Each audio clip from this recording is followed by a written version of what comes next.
Namaskaram. Let me ask you something, not as a guru, not even as a spiritual guide, but simply as one human being to another. Have you ever sat alone in the middle of the night wondering, who is really mine? Not who is texting you, not who likes your photos, not who smiles when they see you, but who is really there with you? Not just when you are laughing, but when you are broken, bruised, bleeding inside. If you are brutally honest, the answer will not comfort you. See, most people go through life building relationships, not out of love but out of fear. Fear of loneliness, fear of rejection, fear of insignificance.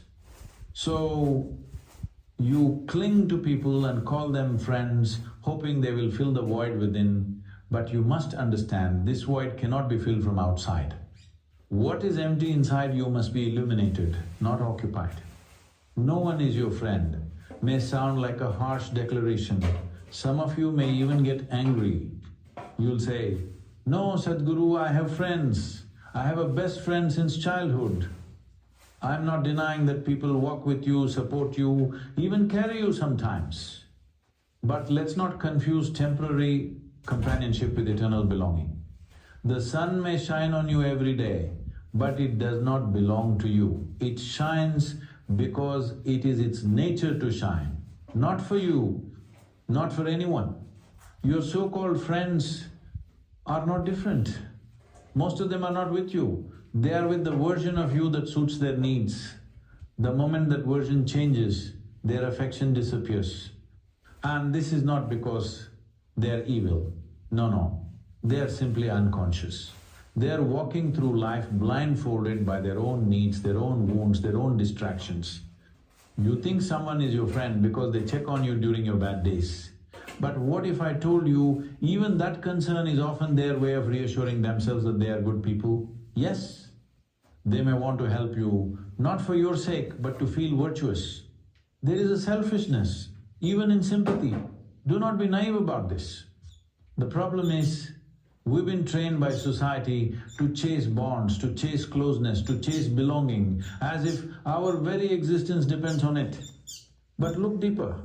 You were born alone, you must. See, the idea that someone is your friend, this is not a truth of existence. It is a creation of your psychological drama.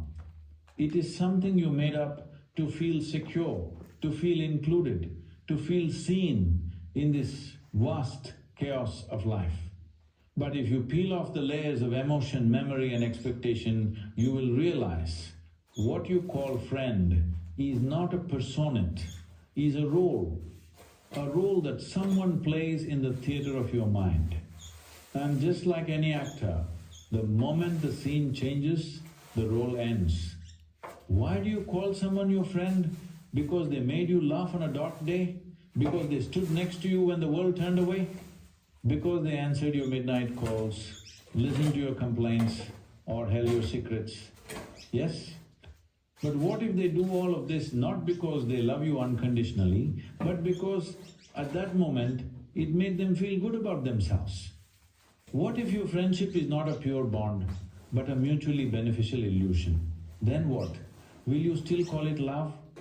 See, I am not saying people are evil, I am saying people are compulsive. And if you mistake their compulsions for devotion, your heart will be broken over and over again. One day, someone may be your closest ally. The next, they may be distant, unavailable, even cold. And you will sit there confused, what happened? But nothing happened. Only your illusion wore off. Only your need was not met. That's all. You must understand this: most relationships are not built on truth, they are built on convenience. You like someone because they mirror a part of you that you are comfortable with. They like you because you validate their idea of themselves. Now, call this friendship or call it ego, dancing, it's the same thing. It is a beautiful lie as long as it lasts. But the moment you stop reflecting their insecurities or their joy, the music stops, and then what remains? So I ask you, is that really friendship? Or is it emotional accounting? You laugh, you cry, I comfort, you fall, I help, but only if I feel like it, only if I am not tired, only if it benefits my emotional portfolio. This is not sacred connection, this is subtle business. You deposit your love and expect interest in return. The moment the interest stops paying, the relationship collapses like a bad investment. Now, I know this is uncomfortable to hear because we all want to believe that someone somewhere will stay no matter what, that someone will understand our silence, protect our wounds, be there through every storm.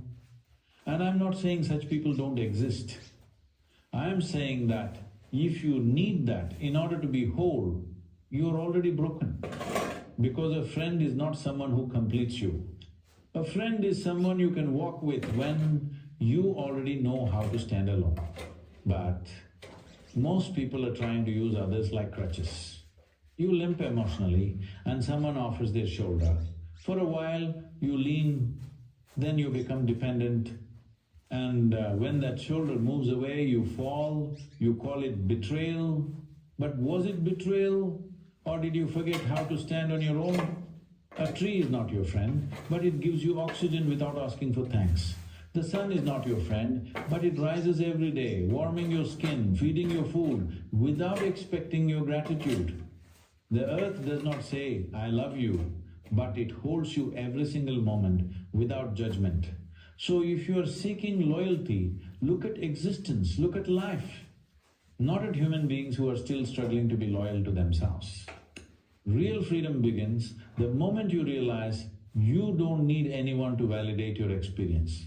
You don't need someone to tell you that you matter. Because the moment you seek that from another, you become a beggar. And when a beggar doesn't get alms, he gets angry. That's what most heartbreaks are: not love lost, but expectations unmet. You didn't lose a friend, you lost a fantasy. So if you want to walk this life in truth, begin here. Understand that no one is yours, not your friend, not your lover, not even your child. Everyone is just passing through your space like clouds across the sky. Some bring rain, some bring shade, some just pass silently. But none of them belong to you, and you don't belong to them. You belong to the vastness of life, to the stillness inside you, to the breath that rises and falls without anyone's permission. When you live from that space, your relationships become sweeter, not weaker. Because now you don't need anyone, you choose them. Not out of fear, not out of lack, but out of overflow.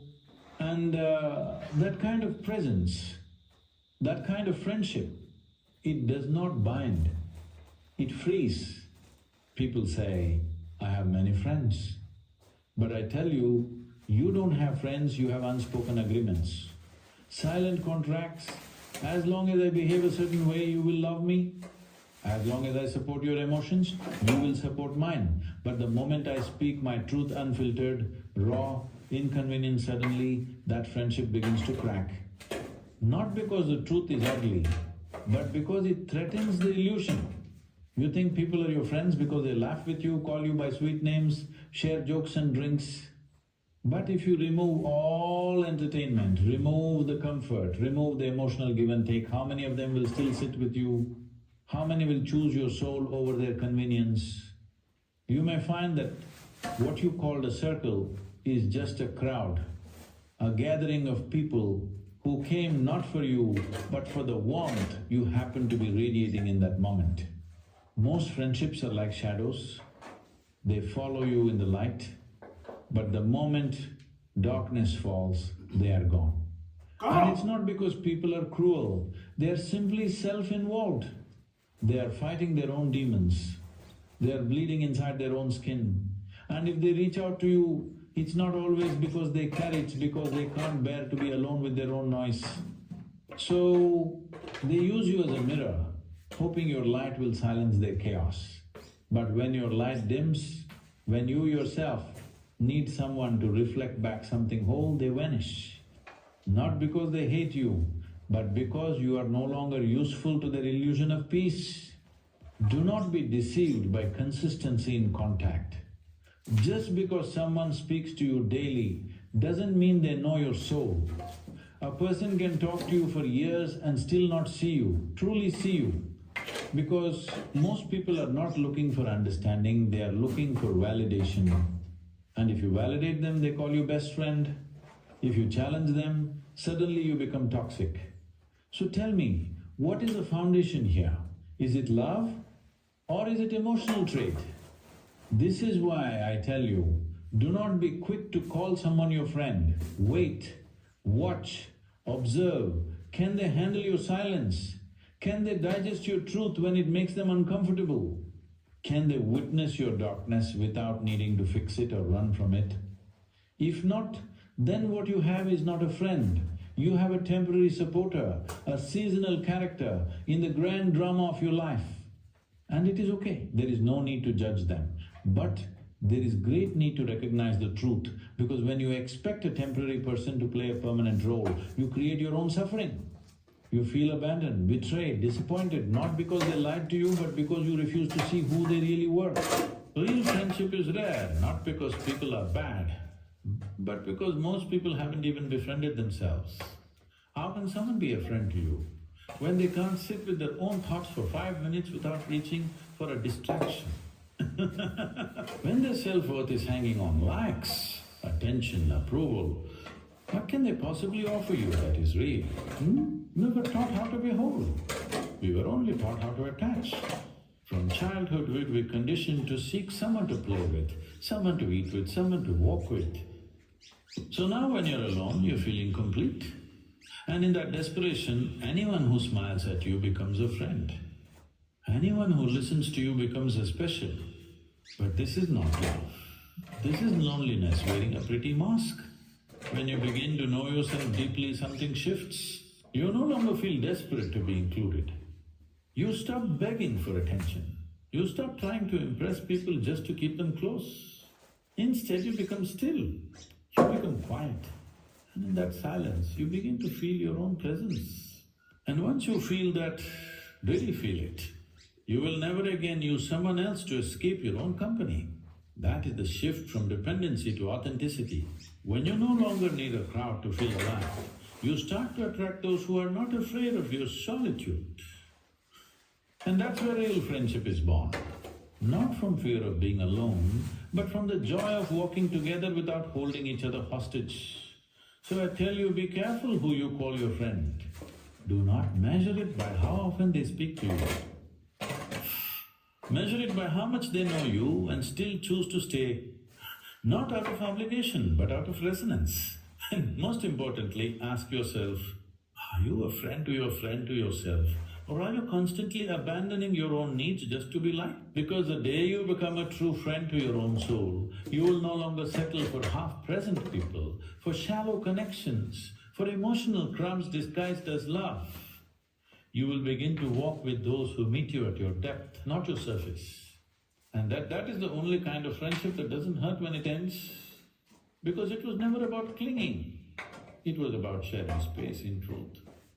People often tell me, but Sadhguru, I have friends who would never leave me. Everything together. I smile, not because I doubt their sincerity, but because I see the nature of life too clearly to be comforted by sentiment. You see, when you say someone will never leave you, you are speaking from the present. You are speaking from a place where your needs and their presence are aligned. But life has no obligation to maintain that alignment. One gust of time, one shift in circumstance, one unforeseen event. And even the closest bonds can wither without a sound. You must understand, most friendships are not built for eternity. They are built for a particular phase of your journey. Maybe you were broken and they appeared like sunlight on a cold morning. Maybe you were lost and they walked beside you until you found your way. But what happens when you begin to heal? What happens when your direction shifts? Then your soul starts to move in another rhythm. Often they can't come with you, not because they don't care, but because their role in your story has ended. But you, because you are human, because you are emotional, you resist this truth, you hold on tighter. And the more you cling, the more it hurts. The pain you feel is not because they left. It's because you build your identity around their presence. You call them my friend, as if they were a part of your body. So now that they are gone, it feels like a limb has been torn away. But they were never your limb. They were a passerby who walked beside you long enough for you to forget they had their own path. And yet, how quickly we forget this. We They no longer show up. They no longer understand you. Conversations are shallow, interactions forced. But you keep dragging the skeleton of the past into your present, calling it loyalty. That is not loyalty. That is fear dressed in emotional costumes. What remains is truth. And truth is the strongest companion you will ever have. So let this truth sit with you now. No one is your friend. Not because the world is cruel, but because real friendship can never be owned. It must be met in each moment anew. You see, when a bird sings, it sings not to impress or to please. It sings because that is its nature. In the same way, you must live, you must shine. Not for others to recognize you, but because you are made of light. When you stop expecting others to carry your soul, you begin to realize you don't need to be hailed. You need to rise. You don't need a crowd to validate you. You need clarity. You don't need praise. You need presence. Look at the trees, the tallest ones, the ones who reach closest to the heavens. They stand alone, rooted, still, unshaken by the wind. Be like that. Let your roots go deep into who you are, not into who others need you to be. Let your strength come from stillness, not approval. Let your silence become your sanctuary. Let your soul become your closest companion. Because I'm telling you, if you can walk alone, if you can eat alone, if you can cry and laugh and rise alone, no one can control you. You become unbreakable. But it's actually electrophysiology.